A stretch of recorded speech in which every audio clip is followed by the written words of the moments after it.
বড় ভাই, একটু মন দিয়ে শুনবেন। সেই যে একদিন মার হাতের শেষ রান্নাটা খেয়ে চোখের পানি মুছে নীল পাসপোর্টটা হাতে নিয়ে বিমানে উঠেছিলেন, তারপর থেকে ক্যালেন্ডারের পাতা কতবার উল্টে গেল সেই হিসাব কি আর রেখেছেন? পরবাসের এই যান্ত্রিক জীবনে আপনি হয়তো খাচ্ছেন, দাচ্ছেন, ডিউটি করছেন, আর মাস শেষে বুক ধরফড়ানি নিয়ে বেতন পাওয়ার অপেক্ষায় থাকছেন। বেতন পাওয়ার সাথে সাথে সেই টাকা যখন দেশে পাঠিয়ে দেন, তখন ওদিকের মানুষগুলোর মুখে যে এক চিলতে হাসি ফোটে, সেটাই আপনার সারা দিনের হাড় ভাঙা খাটুনির একমাত্র সান্ত্বনা। কিন্তু ভাই, কখনো কি মাঝরাতে একা একা শুয়ে ভেবেছেন এই পরবাসের জাতাকলে আপনি আর কতদিন পিষ্ট হবেন? আপনার বয়স বাড়ছে, শরীর আগের মতো সায় দিচ্ছে না, অথচ আপনার জমানো টাকার অঙ্কটা এখনও আপনার স্বপ্নের সমান হয়ে ওঠেনি। আপনি হয়তো ভাবছেন দেশের কোনো ব্যাংকে টাকাগুলো তো নিরাপদ আছে, 5-10 বছর পর দেশে ফিরে সেই টাকা দিয়ে আয়েশ করে জীবন কাটাবেন। কিন্তু তেতো হলেও সত্যি কথা হলো, আপনি যে টাকাটা ব্যাংকে জমাচ্ছেন, মুদ্রাস্ফীতির এই রাক্ষসে বাজারে সেই টাকা আসলে দিন দিন ছোট হয়ে যাচ্ছে। 2026 সালের এই কঠিন সময় দাঁড়িয়ে শুধু টাকা জমানো মানে হলো নিজের পায়ে নিজে কুড়াল মারা। আপনার জমানো টাকা আসলে একটা বরফের টুকরোর মতো, যা সময়ের কড়া জোরে ক্রমাগত গলে যাচ্ছে। আজকের এই আড্ডায় আমরা বুক খুলে কথা বলবো কিভাবে আপনি এই প্রবাস জীবনের মুড়িচিকা থেকে মুক্তি পাবেন এবং 2030 সালের মধ্যে নিজের জন্য এক মজবুত আর্থিক ভিত্তি করবেন। কোনো কেতাবি কথা না, একদম নিজের মানুষের মতো করে আজ আপনাকে জীবনের আসল অঙ্কটা বোঝাবো। ভাই, আমরা যারা সাধারণ মানুষ, আমাদের বড় সমস্যা হলো আমরা সারা জীবন টাকার পেছনে কুত্তার মতো দৌড়াই, কিন্তু টাকাকে আমাদের পেছনে দৌড়াতে শেখাই না।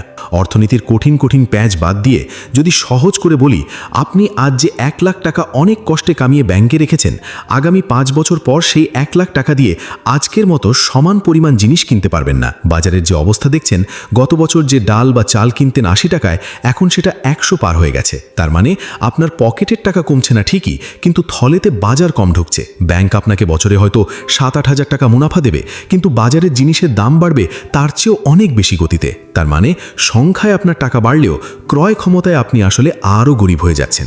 বড় বড় ধনী মানুষরা কিন্তু কখনো ব্যাংকে টাকা ফেলে আলসেমি করে না, তারা টাকা দিয়ে এমন সব সম্পদ কেনে যা থেকে অটোমেটিক আরও টাকা তৈরি হয়। আমাদের প্রবাসীদের এই বুদ্ধিটাই শিখতে হবে যে কিভাবে নিজের রক্তপানি করা পয়সাকে অলসভাবে ব্যাংকে ফেলে না রেখে সেটিকে শ্রমিকের মতো কাজে লাগিয়ে দেওয়া যায়। টাকা যখন আপনার হয়ে খাটবে, তখনই আপনি সত্যিকারের স্বাধীনতার দেখা পাবেন।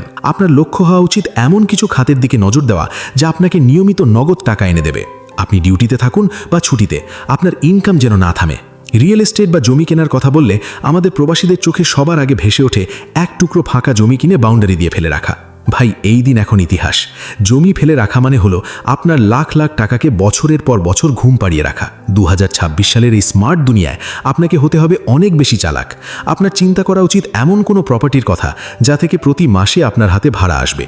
ধরুন, আপনি আপনার এলাকায় বা কোনো বড় বাজারের পাশে একটা ছোট কমার্শিয়াল স্পেস বা দোকানের পজিশন নিলেন। ওদিকে আপনি প্রবাসে রোদে পুড়ছেন বা 12 ঘন্টা ডিউটি করছেন, আর মাস শেষে বাংলাদেশে আপনার ব্যাংক অ্যাকাউন্টে ওই দোকানের ভাড়ার টাকাটা টুপ করে ঢুকে যাচ্ছে। এতে আপনার মনে একটা আলাদা জোর আসবে যে কাল যদি প্রবাসে আমার কাজ নাও থাকে, দেশে আমার আয়ের একটা পোক্ত রাস্তা আছে। আপনার যদি একার পক্ষে বড় কোনো দোকান বা অফিস স্পেস কেনা সম্ভব না হয়, তবে বর্তমানে অনেক বিশ্বস্ত গ্রুপ বা বন্ধুবান্ধব আছে যারা কয়েকজন মিলে বড় প্রজেক্টে বিনিয়োগ করার সুযোগ দেয়। সেখানে একটা শেয়ার নিন, নিজের লভ্যাংশ বুঝে নিন। এভাবে ছোট ছোট কদম ফেলে যখন আপনি 5 বছর পর দেশে ফিরবেন, তখন আপনার হাতে শুধু এক মুঠো জমানো টাকা থাকবে না, বরং প্রতি মাসে আয়ের একটা স্থায়ী তেলের খনি থাকবে। মনে রাখবেন, ফেলে রাখা জমি আপনার ভবিষ্যৎ হতে পারে, কিন্তু ভাড়া আসা প্রপার্টি আপনার বর্তমানকে সচল রাখে। শেয়ার বাজার নাম শুনলেই আমাদের মধ্যবিত্ত সমাজে একটা জুয়া জুয়া ভাব কাজ করে। মনে হয় এটা বুঝি পকেট কাটার জায়গা। কিন্তু ভাই, আপনি যদি রহমত মিয়ানো না বুঝে হুজুগে পা ফেলেন, তবেই বিপদ। শেয়ার বাজারকে যদি আপনি ব্যবসার অংশীদার হওয়ার জায়গা হিসাবে দেখেন, তবে এটি হতে পারে আপনার আর্থিক মুক্তির সবচেয়ে বড় আলাদিনের চেরাগ। রাতারাতি বড়লোক হওয়ার কথা মাথা থেকে ঝেড়ে ফেলুন। আপনি বরং ডিভিডেন্ড বা লভ্যাংশের দিকে নজর দিন।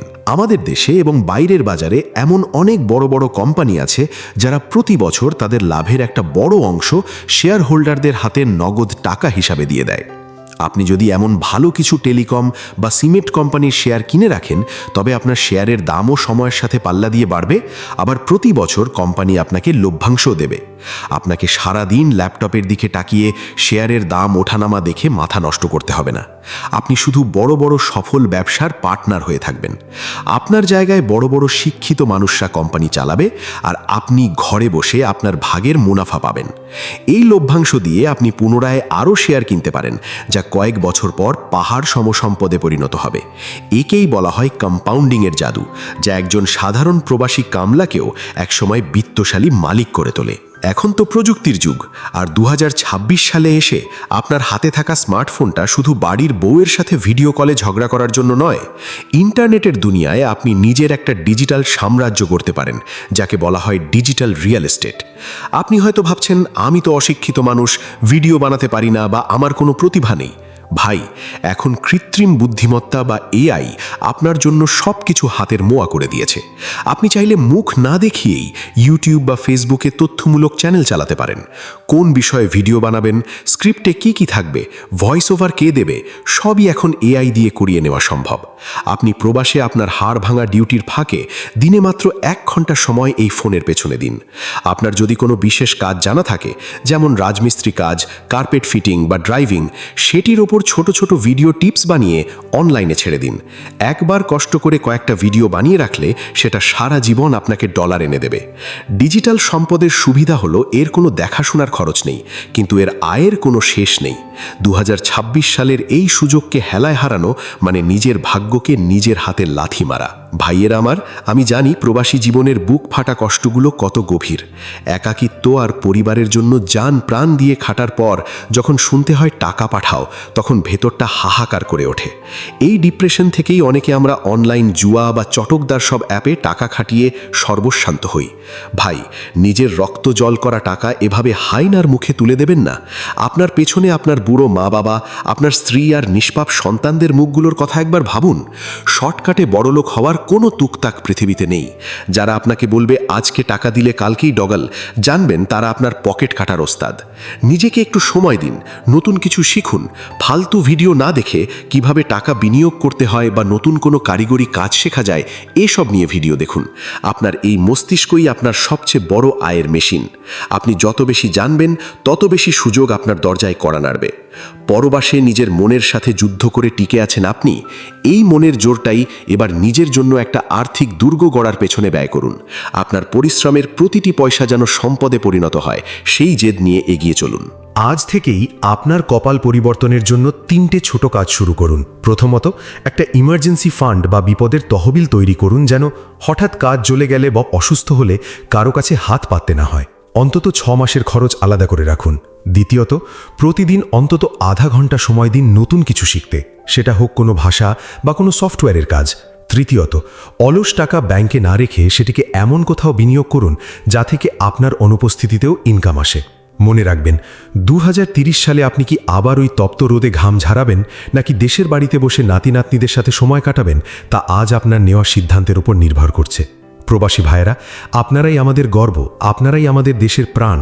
আপনার ভবিষ্যৎ যেন উজ্জ্বল আর নিরাপদ হয়, সেটাই আমার একমাত্র চাওয়া। অলসতাকে ঝেড়ে ফেলে আজই নিজের জন্য একটা ইনকাম সোর্স বানিয়ে ফেলুন। এই প্রবাস জীবনের বন্দিদশা থেকে মুক্তি পাওয়ার চাবিকাঠি আপনার নিজের পকেটেই আছে, শুধু ওটা বের করে সঠিক তালা খোলার সাহস দেখাতে হবে। আশা করি আজকের এই বড় ভাইয়ের মতো দেওয়া পরামর্শগুলো আপনার জীবনের নতুন কোনো পথ খুলে দেবে। আমরা সব সময় চাই আপনি এবং আপনার পরিবার যেন সত্যিকারের আর্থিক স্বাধীনতা পায়, যেন টাকার জন্য আর আপনাকে বিদেশে পড়ে থাকতে না হয়। যদি মনে করেন আজকের এই আড্ডার কথাগুলো আপনার একটু হলেও কাজে লেগেছে এবং আপনার মতো আরও অনেক প্রবাসী ভাইয়ের শোনা উচিত, তবে আমাদের সাথে জুড়ে থাকতে পারেন। এরকম আরও জীবনমুখী আইডিয়া এবং টাকা কামানোর স্মার্ট সব উপায় নিয়মিত পেতে আমাদের এই চ্যানেলটি অবশ্যই সাবস্ক্রাইব করে রাখুন। আপনার একটা সাবস্ক্রিপশন আমাদের সাহস যোগায় আরও ভালো কিছু করার। এই ভিডিওটি আপনার সেই প্রবাসী বন্ধুর সাথে শেয়ার করুন যে বর্তমানে টাকার দুশ্চিন্তায় রাতে ঘুমাতে পারছে না। আপনার মনে কোনো প্রশ্ন থাকলে বা কোনো বিশেষ বিষয়ে জানতে চাইলে নির্দ্বিধায় কমেন্টে খুলে বলুন। আমি নিজে আপনার প্রতিটি কমেন্ট পড়ে উত্তর দেওয়ার চেষ্টা করব। সবাই ভালো থাকবেন, শরীরের যত্ন নেবেন এবং নিজের কষ্টার্জিত পয়সা খুব সাবধানে খরচ করবেন। আমাদের সবার স্বপ্নগুলো সত্যি হোক এবং একদিন আমরা সবাই মাথা উঁচু করে নিজ দেশে ফিরতে পারি। ধন্যবাদ সবাইকে আমার কথাগুলো শোনার জন্য। আল্লাহ হাফেজ।